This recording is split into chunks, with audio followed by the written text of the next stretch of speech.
Well, good morning and welcome to Christ Church, and this, I think, on a holiday weekend, and special greetings to those joining us at Crossroads Highland Park and the O1. So there's a picture that's going to go up here of the Jordan River, and this is a prominent river that features in several biblical events. I have been to the Jordan River. In fact, when I say I've been to the Jordan River, I have seen it up close and personal. Several years ago, we, Christ Church, had a tour of Israel, and we did a baptism in the Jordan River. So when I say, can we pull up that picture? When I say I have been to the Jordan River, I got wet in the Jordan River. And by the way, we have a baptism coming up in 2 weeks. So those of you who have not been baptized, it's not the Jordan River, but you ought to sign up to be baptized. And when you get into the Jordan River, you realize some things. Yeah, so this is a picture that indicates the Jordan River isn't quite as peaceful as you might think.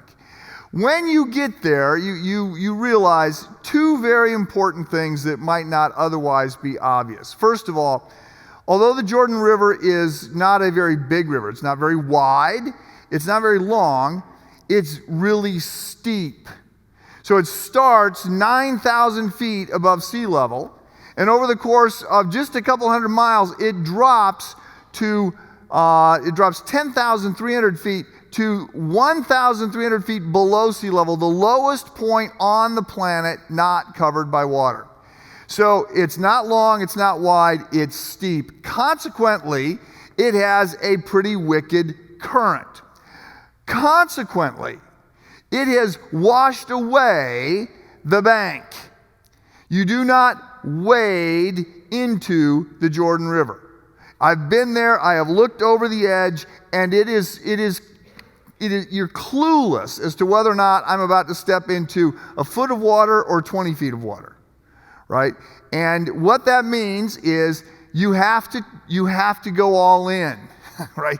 You can't wade out into the Jordan River, which is part of the reason why it becomes a barrier in various people's lives, especially to the Jews. So there's a very important event that happens in Joshua chapter 3, which is 40 years after the Jews have been led out of Egypt by Moses.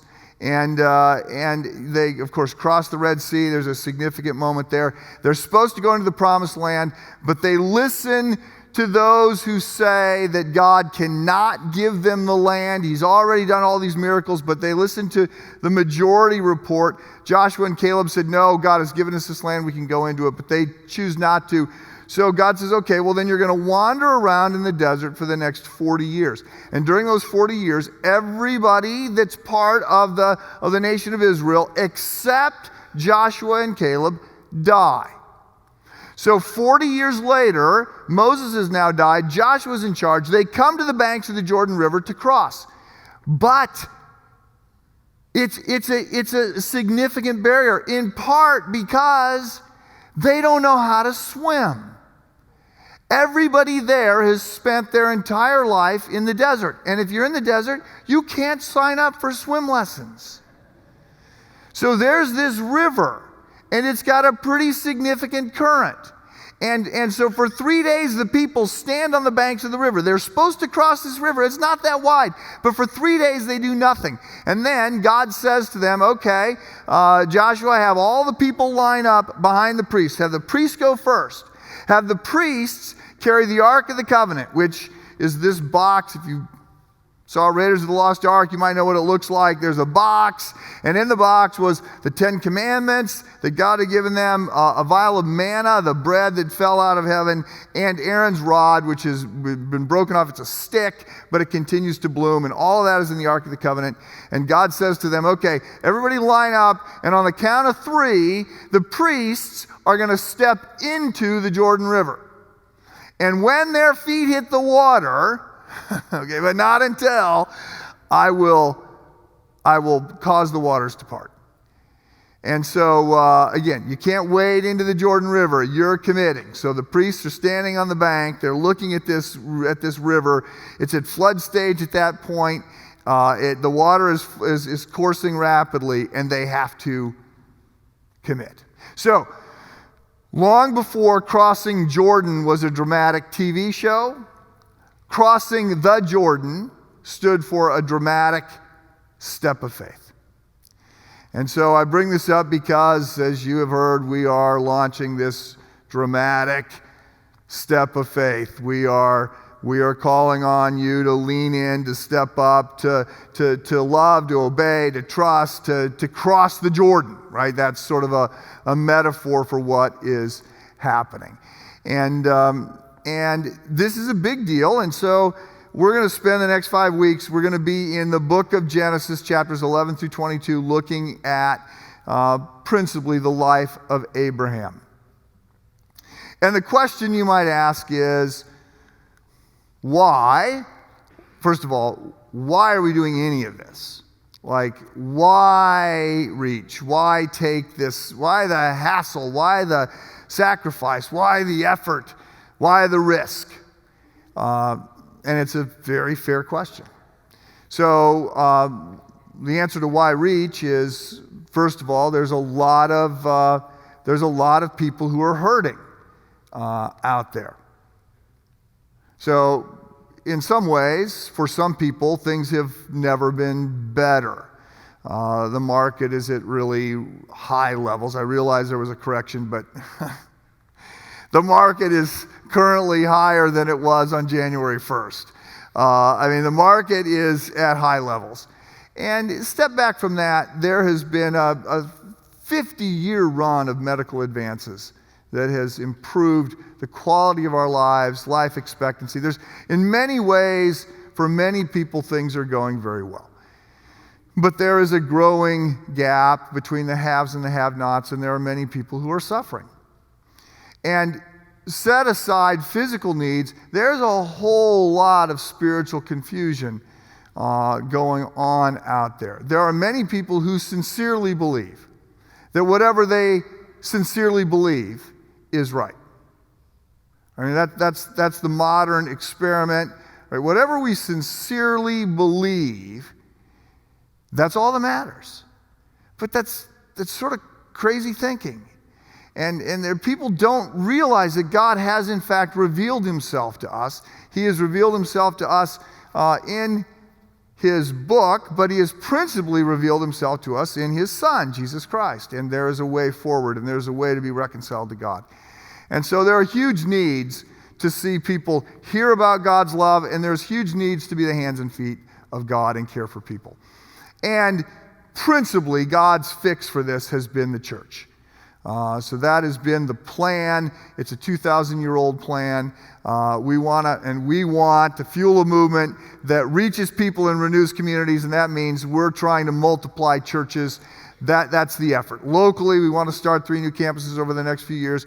We also want to expand our efforts to work among the poor, and we want to help other churches go and thrive. Locally, we want to partner with our global partners to start churches that will reach people and renew communities. So this is very much a church-centric, let's multiplying churches. And we're doing this because that's God's plan, but we're also doing this because that's what we get called to. Those of us who sign up to be Christ followers, we are signing up to be those who love and serve, who sacrifice, those who are generous, those who are good neighbors, those who are good stewards, those who love their enemy. That's the call that gets placed on us. It develops throughout the Bible, and it comes into clear focus when we get into the New Testament and the commissions and the mandates that Jesus gives to us. Additionally, we are doing this because we have historically been, and always been, a resource-rich church. I'm thinking about Crossroads, I'm thinking about Highland Park, I'm thinking about Lake Forest. I'm not necessarily thinking about money, I'm just thinking about people and ability. There's a lot of know-how and can-do in our congregations. I have shared before, when I lose sleep about this church, it's because there's so much talent sitting on the bench. How do we get the talent in the game? That's the challenge, because we are a resource-rich church. And I believe, by the way, the other reason we're doing this is because, not just because we can, I believe that in the end, in light of eternity, we will all want to be fully deployed with the gifts and abilities, the resources God has given us, to use those in ways that honor Him and reflect Him and serve Him. So that's why we're doing this. Why Abraham? Like, why look there for counsel? Well, there are a few reasons. First of all, as has already been mentioned, he's a significant person. He launched the three great monotheistic faiths. Jews, Christians, and Muslims all looked to Abraham as a founding father of sorts.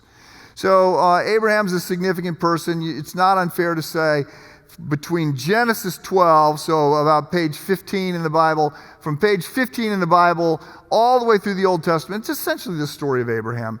It's Abraham and his descendants. And so he's a significant person. Secondly, he's a fascinating person.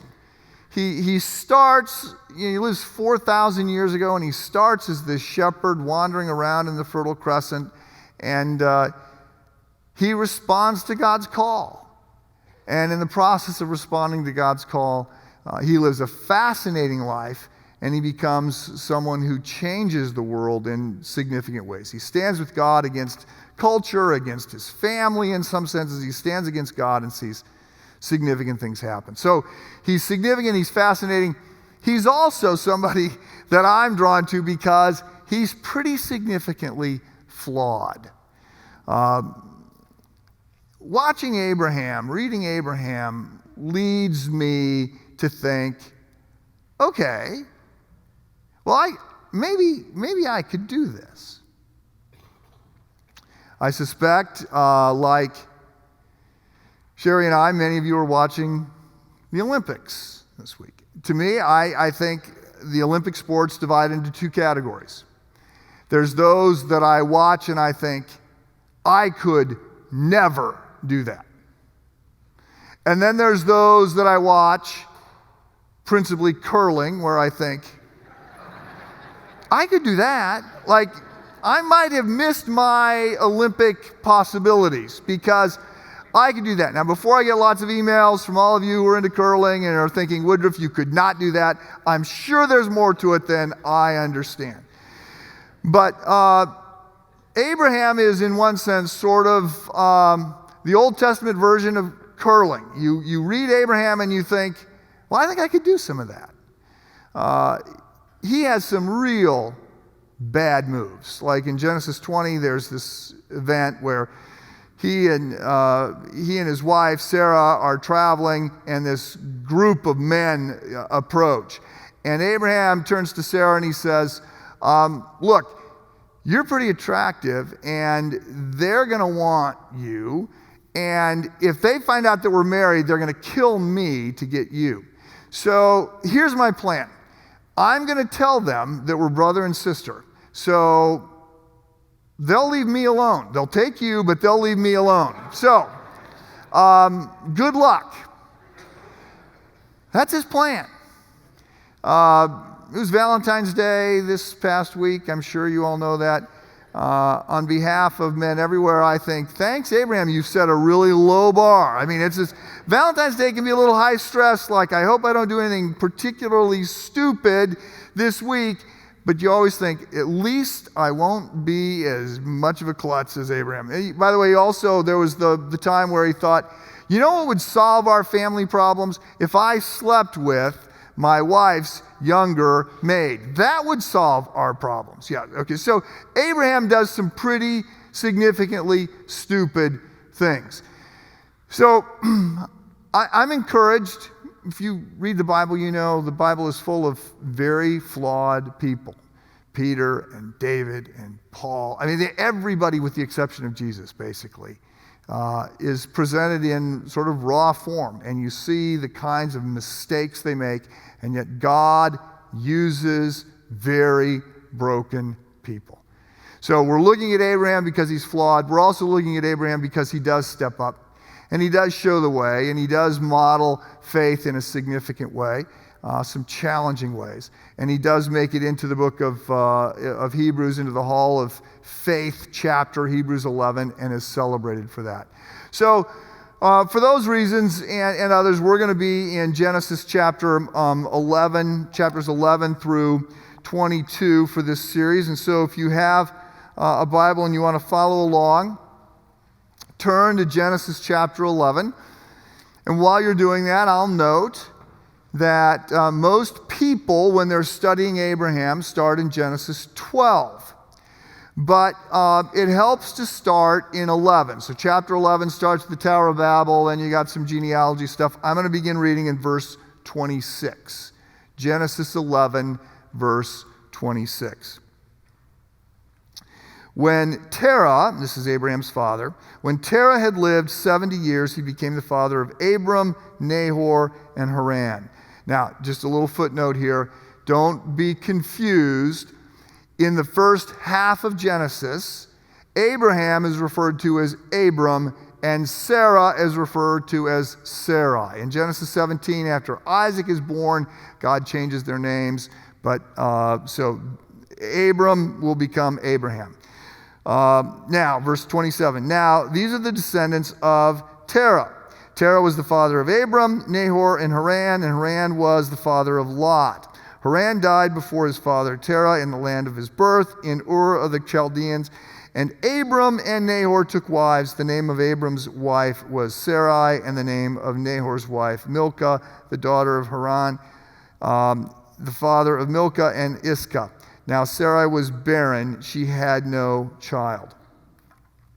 So, if we spent a lot of time here, it would be a little bit easier to unpack this, but basically, what you get at the end of Genesis 11 is an understanding that the lights are going out.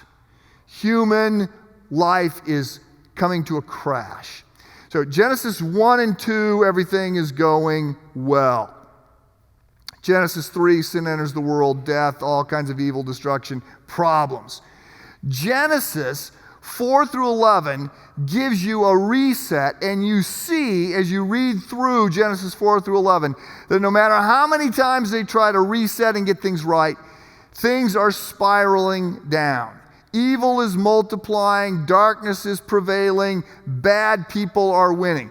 There's one semi-decent family. It's the descendants of Seth, and there's one family that seems to hold out some hope, that seems to continue to look to God, but everyone else is going in different directions. And that one family leads up to Abraham, and now we hear that Abraham's wife Sarah is barren. And it's not just that. Terah, the name of Abraham's father, Terah in Hebrew, there's a couple little things that you would get if you were reading this in Hebrew, you were fluent in Hebrew. First of all, the name is a play on the word moon. And they are from the Ur of the Chaldeans is where they were from. And that was an area that we know the worship of the moon was prominent. And so what the indication here is that Abraham's father is a pagan. He's worshiping the moon. Not just that, but the word Terah also is sort of a metaphor. There's a play there. The name means the end. Sort of like our English word caboose. And so you're seeing with Terah comes the end. He's a pagan, the end. He's got a son, Abraham. Abraham is not going to be able to have kids. And so it looks like the lights are going out. Darkness is going to prevail. That's the theme that you get from the end of Genesis 11. But then we read on, Genesis 12. Now the Lord said to Abram, go from your country and your kindred and your father's house to the land that I will show you, and I will make you a great nation. And I will bless you, and I will make your name great, so that you will be a blessing. I will bless those who bless you, and him who curses you I will curse, and by you all the families of the earth shall bless themselves. So suddenly, it's dark, the lights are going out, everything seems to be going wrong. Now, all of a sudden, God reinserts himself. And he calls on Abraham, and there is a path forward. And I want to be sure you see that the call of Abraham changes everything. Abraham is a good guy from a good family, but that isn't enough. Things are coming to an end until the call of God happens. Please understand, Abraham is not called because he's good. Right? Abraham is not called because he's qualified. He becomes qualified because of the call. The call of God is what changes Abraham. And in fact, the call of God changes everything. We need to understand and appreciate the power of the call of God. Sherry and I have 3 boys, and we raised them mostly here at this church. We were out on the West Coast for the first years of their lives, but we raised them mostly here. We raised them in the church. We did our best as parents to raise them to be good guys. We prayed for them. We prayed with them. We brought them to church. We did everything we could for them. We tried to teach them right and wrong, and they're good guys. We're very proud of them. We didn't do everything right, and you could ask them if you've got, 6, 7, 8 hours of the things that we did wrong. I'm sure they'll be glad to fill you in. We didn't do everything right, but they're good guys. We're proud of them. They're making good choices, and they're hardworking, and they're thoughtful. We feel very fortunate. But here's the deal. They would be good pagans without the call of God. Right? They'd be well-read, they'd be interesting, they'd be hardworking, they'd show up. But it's the call of God that principally has changed them. It's the call of God that changes us. I started working on this series in the summer, and I was listening to a sermon by Tim Keller on this passage, and he referenced a movie called Becket that I had never heard of, and so I tracked it down. And the movie came out in 1964. It starred Peter O'Toole as King Henry II. So it's a true story. It's based on a true story. It goes back to the 12th century. So Peter O'Toole is King Henry II, and Thomas Becket is his friend. He's played by Richard Burton, and he's the friend. He's the drinking buddy of the king. And they go out to paint the town red. They go out to chase women. They go out. They're living a pretty wild life. The king is married, Becket is not, but they're sleeping with lots of women and drinking lots of ale. And then the Archbishop of Canterbury dies. And the king decides that he can solve his problems, one of which is that the church is looking very negatively at the life that he's living. He can solve his problems if he appoints his friend, his drinking buddy, to be the Archbishop of Canterbury. Because then he's got a comrade in chasing women and drinking beer. So that's what he decides he's going to do. And he does. This is at a time when both kings and popes were fighting over who got to appoint bishops. But the King Henry II, appoints Thomas Becket to be, who's not a priest, but he appoints him to be the Archbishop of Canterbury. But the call of God, experienced by Becket, changes him to the horror of King Henry II. And there's a famous line, I won't give it away if you want to see the movie. It's not a great movie, but it's interesting. And it's based on a true story. I won't give too much away, but there is a famous line from history that makes its way into the movie where at one point, King Henry II is so frustrated with Becket that he says, "Who will rid me of this meddlesome priest?" Right?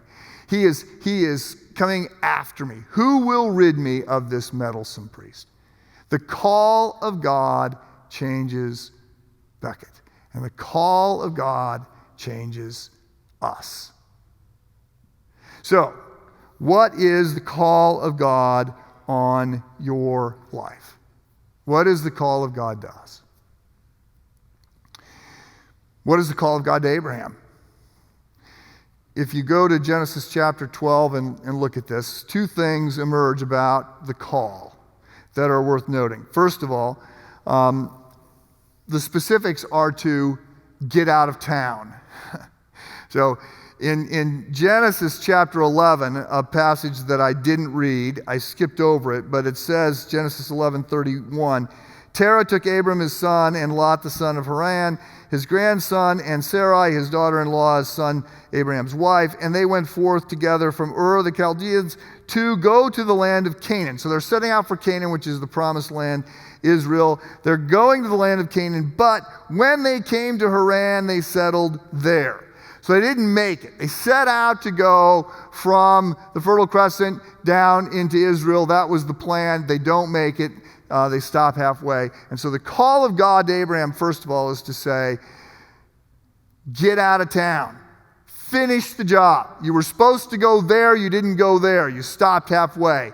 Keep moving. Even if your father won't go with you, even if your brother won't go with you, you need to leave. You need to go. The Hebrew is pretty emphatic, and in the King James it's translated, get thee out. So it's like, leave right now, go to the land that I have asked you to go to. The second thing that's interesting about the call of Abraham is that it requires a fair bit of faith. Because what God says is, go to the land I will show you. He doesn't say, go to the land you know. He says, go to the land I will show you. And that actually, if you go ahead into Genesis 15, which we're going to go to in 2 weeks, some would argue it's the most important passage in the Old Testament. It's a fascinating passage. I'm anxious to be there. But if you go there, one of the things that you see is that God is interacting with Abraham, and he says, Abraham, I want you to do this. And Abraham's like, this is all good. This is all good. Where is my son? You promised me a son. I don't have a son. And God's answer to Abraham is, trust me. Right? You will have a son. Trust me. So go to the land I will show you, not the land you know. Trust me on this. We get the same kind of thing later on in Genesis 22. There is a sense in which you have to step into the Jordan. There's a sense in which it's not always clear exactly what we're being called to. A number of decades ago, when I was 30, I was a college pastor. We were living in Washington. Had a great setup. There were hundreds of college students involved. We had a great staff team. We loved it. And I had a growing sense that God was moving us on. And for 6 months, I prayed, like, Lord, okay, so what's going on here? It feels to me like you're drawing this to a close. It feels to me, but it's growing and it's big and it's exciting. It feels to me like you're telling me that it's coming to a close. Is that, in fact, the case? And all I got was, yes, your time here is coming to an end.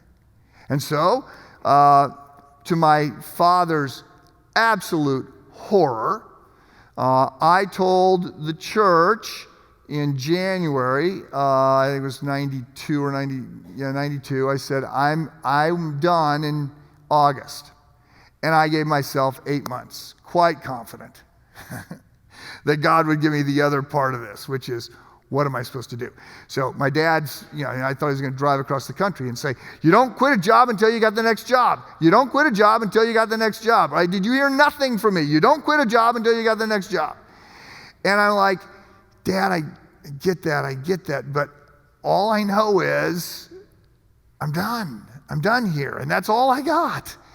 And so we got 2 young kids. We got a mortgage. And in August, I got no job. And we have to scale back and go into sort of crisis mode. And Sherry's got to go out and start cleaning houses. And we're and it's like, Lord, did I not hear you? What's going on? And it was a while for things to come into focus. Now, hindsight, looking back, I absolutely see what God was doing. But at the time, all I got was, here's the first step. You need to step down from your job. And sometimes that's all we get, is what the next step is. So what is God calling on us to do? What is God calling you to do? Well, if you've been here for a while, you know that as a general rule, I'm the guy that's trying to get you to do the next step, whatever that is. It's often different for many of you. And I just am always saying, lean in, right? Move closer to God. Find ways to serve. Find a next step for you. Right now, if you've not been baptized, I'm the guy that's saying, let's get this done. Sign up today and take that next step. That often we don't get steps 3, 4, and 5 until we do step 1. We often don't get step 2 until we do step 1. And so I'm the guy saying, take the next step. And with Reach, I think our collective next step is to try and multiply our influence. And it's going to require lots of people to step up and lots of people to get in the game. And I have people say, seriously, you guys are trying to raise $19 million? And I say, when I'm asked that, I go, yeah, and that's not actually the biggest challenge. We're trying to get 100,000 volunteer hours. So the money is sort of secondary to getting people to step up and to lean in. But I'm excited about this. I am excited for the challenge that is in front of us. I'm excited about the opportunities in front of us. I'm excited about how this is going to change me, how this is going to change you, how this will change us. And so we're going to be following with Abraham, who's someone who we can relate to on many fronts. And there's a call, and the call is what qualifies us. We're not qualified and then get called. God doesn't say, there's people that can do this. I'll use them. He says, no, I'm going to use them. And the call of God qualifies us to do the things that God is asking us to do. Let me pray for us.